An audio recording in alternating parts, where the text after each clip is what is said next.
ഇന്ന് നമ്മൾ വീഡിയോയിലൂടെ നോക്കാൻ പോകുന്നത് ഒരു പവർഫുൾ അഫർമേഷൻ മെത്തേഡാണ്. അതായത് സ്ക്രിപ്റ്റിംഗ് മെത്തേഡ് ഉൾപ്പെടുത്തിയിട്ടുള്ള ഒരു അഫർമേഷൻ മെത്തേഡ്.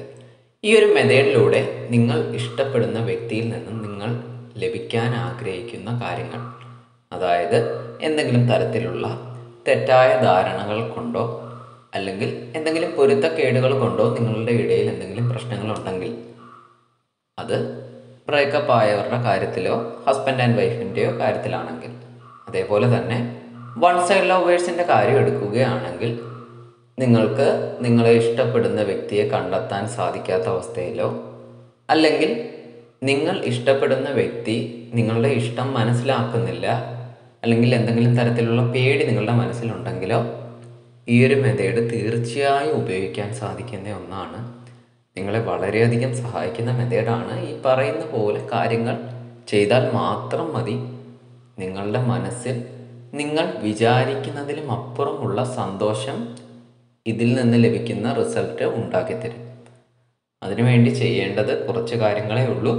ആ പറയുന്ന കാര്യങ്ങൾ ഒരുപാടുണ്ടെന്ന് ആലോചിക്കാതെ പറയുന്ന കാര്യങ്ങൾ പറയുന്നത് പോലെ ശ്രദ്ധിച്ച് ചെയ്യാൻ നോക്കുക.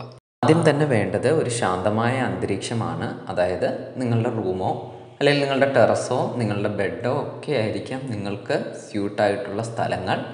ആ സ്ഥലം ചൂസ് ചെയ്യുക. എന്തെങ്കിലും തരത്തിലുള്ള ബുദ്ധിമുട്ട് ഈ ഒരു മെത്തേഡ് ചെയ്യുന്ന ടൈം പീരീഡിൻ്റെ ആദ്യ ദിവസമോ ഇടയ്ക്കുള്ള ദിവസമോ തോന്നിയാൽ ദയവ് ചെയ്ത് ആ ഒരു സ്ഥലത്ത് നിന്ന് മാറിയിട്ട് പുതിയൊരു സ്ഥലം ചൂസ് ചെയ്യാൻ നോക്കുക.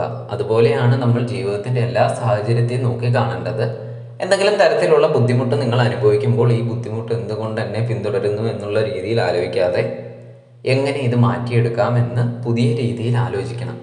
ആ ഒരു കേപ്പബിലിറ്റിയാണ് നമുക്ക് മുന്നോട്ട് വിജയിക്കാനുള്ള പാത്ത് ഒരുക്കി തരുന്നത്. അത് മനസ്സിൽ വെക്കുക.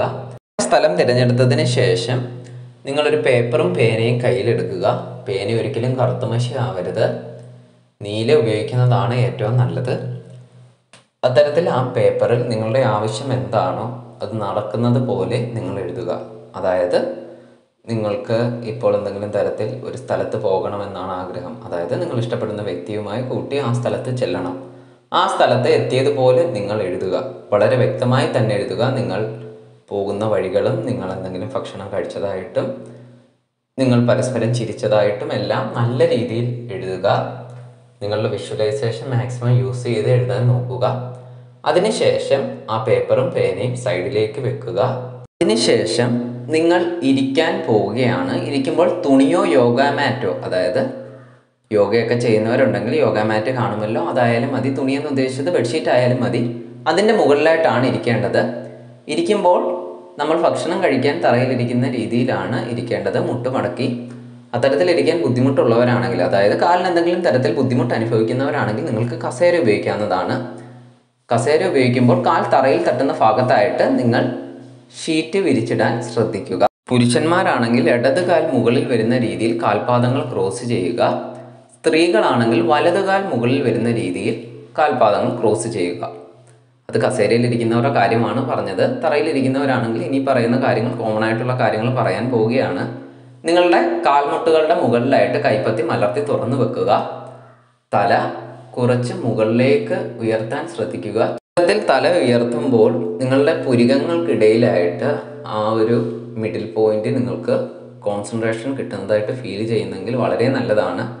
അത്തരത്തിൽ നിങ്ങൾക്ക് വേഗം തോന്നുന്നില്ലാത്തവരാണെങ്കിൽ തല നേരെയിൽ വെച്ചാലും മതി. അതിനുശേഷം കണ്ണുകൾ ശാന്തമായി അടയ്ക്കുക. കണ്ണുകൾ അടച്ചതിന് ശേഷം നിങ്ങളുടെ ശ്വാസത്തെ നിരീക്ഷിക്കാൻ പോവുകയാണ്. നിങ്ങളുടെ നടു നിവർന്ന് തന്നെയാണ് ഇരിക്കേണ്ടത്. ഇൻഹേൽ ചെയ്തു എക്സേൽ ചെയ്തുകൊണ്ട് മനസ്സിൽ 1 എന്ന് കൗണ്ട് ചെയ്യുന്നു. അതായത് ശ്വാസം ഉള്ളിലേക്ക് എടുത്തു, കുറച്ചു നേരം വെച്ചു, പുറത്തേക്ക് വിട്ട് കഴിഞ്ഞതിന് ശേഷം മനസ്സിൽ 1 എന്ന് കൗണ്ട് ചെയ്യുന്നു. അത്തരത്തിൽ 50 മുതൽ 75 വരെ കൗണ്ട് ചെയ്യുകയാണ്.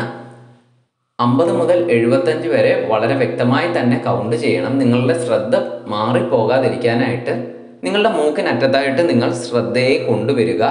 അതായത് നിങ്ങളുടെ മൂക്കിന് കാവൽക്കാരനായിട്ട് നിങ്ങൾ ആക്ട് ചെയ്യുക. അത്തരത്തിൽ ചെയ്യുമ്പോഴുള്ള പ്രയോജനം നിങ്ങൾക്ക് കോൺസെൻട്രേഷൻ വളരെ വേഗത്തിൽ കിട്ടുകയാണ്. അതിനുശേഷം നിങ്ങൾ എഴുതിയ കാര്യങ്ങൾ മനസ്സിൽ നടക്കുന്നത് പോലെ ചിന്തിക്കുകയാണ്. അതിനുശേഷം ഈ ഒരു അഫർമേഷൻ പറയുക. Mind my universe, thank you for all the love. ഈ ഒരു അഫർമേഷൻ 3 തവണയാണ് പറയേണ്ടത്. അതിനുശേഷം വീണ്ടും നിങ്ങളുടെ ശ്വാസത്തെ നിരീക്ഷിക്കാൻ പോവുകയാണ്. ഇൻഹേൽ ചെയ്ത് എക്സേൽ ചെയ്തുകൊണ്ട് മനസ്സിൽ 1 എന്ന് കൗണ്ട് ചെയ്ത് 75 മുതൽ 100 വരെയാണ് കൗണ്ട് ചെയ്യേണ്ടത്. ഈ ഒരു മെത്തേഡ് ചെയ്യേണ്ട ടൈം പീരീഡ് എന്ന് പറയുന്നത് 7 ദിവസമാണ്. 7 ദിവസവും വളരെ കൃത്യമായ സമയങ്ങളിൽ തന്നെ ചെയ്യുക. അതായത് ഇന്ന് 8 മണിക്കാണ് ചെയ്തതെങ്കിൽ അടുത്ത ദിവസവും 8 മണിക്ക് തന്നെ ചെയ്യുക. വേറൊരു പ്രധാനപ്പെട്ട കാര്യം പറഞ്ഞുകൊള്ളട്ടെ, ഈ ഒരു മെത്തേഡ് ചെയ്യേണ്ട ടൈം പീരീഡ് എന്ന് പറയുന്നത് രാവിലെ 8:30 മുമ്പായി വൈകുന്നേരം 6 മണിക്ക് ശേഷവുമാണ്. ആ ഒരു ടൈമിൽ ചെയ്യുന്നതാണ് കൂടുതൽ നല്ലത്. നമുക്ക് വേഗം തന്നെ റിസൾട്ട് ലഭിക്കാനായിട്ട് വേറൊരു ട്രിക്കും പറഞ്ഞു തരാം. നിങ്ങളുടെ മനസ്സിനെ ഒരിക്കലും ഈ ഒരു മെത്തേഡ് ചെയ്യുന്ന സമയത്തോ ഇതിൻ്റെ റിസൾട്ട് കാത്തിരിക്കുന്ന സമയത്തോ നെഗറ്റീവ് തോട്ട്സ് കൊണ്ട് ആലോചിക്കരുത്. അതായത് ഈ ഒരു മെത്തേഡ് ചെയ്തുകൊണ്ട് കാര്യമുണ്ടോ, ആ ദിവസം റിസൾട്ട് ലഭിച്ചില്ലല്ലോ എന്നുള്ള രീതിയിലുള്ള ചിന്തകളൊന്നും മനസ്സിൽ വരാൻ പാടില്ല. അത് വളരെയധികം ശ്രദ്ധിക്കേണ്ട കാര്യമാണ്. സ്ക്രിപ്റ്റിംഗ് എഴുതുന്ന പേപ്പർ ഈ ഒരു മെത്തേഡിൻ്റെ റിസൾട്ട് ലഭിച്ചതിന് ശേഷം നിങ്ങൾക്ക് കത്തിച്ച് കളയാവുന്നതാണ്. ആദ്യ ദിവസം തന്നെ റിസൾട്ട് ലഭിക്കുകയാണെങ്കിൽ തുടർന്നും ചെയ്യുന്നത് നിങ്ങളുടെ സ്ട്രെങ്ത് ഓഫ് ബോണ്ടിനെ ഇൻക്രീസ് ചെയ്യാൻ വളരെ സഹായിക്കും.